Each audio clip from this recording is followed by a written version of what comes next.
देखी के तोहरा के पेट नहीं भरे गावे के लड़का देखी तोहर के हरे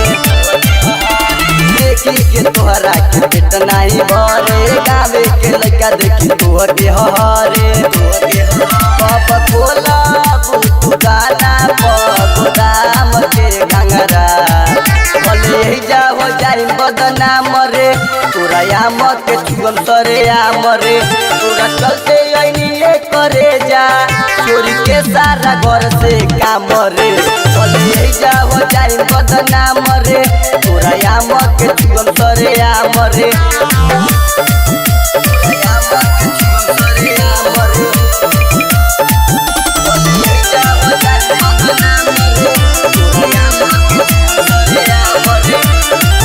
देखी के जवानी तोहर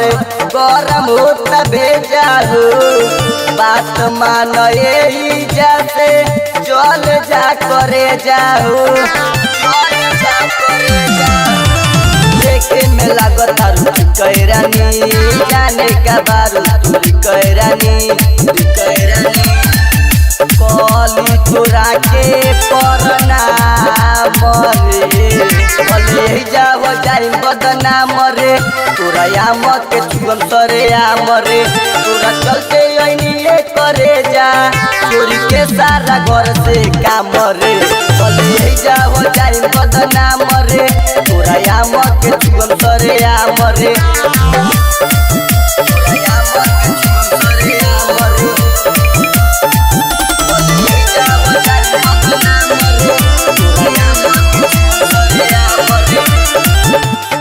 नाच कवले डोरी बचबू न गोरी हो यहाँ के लइका तोहके आज नहीं छोरी हो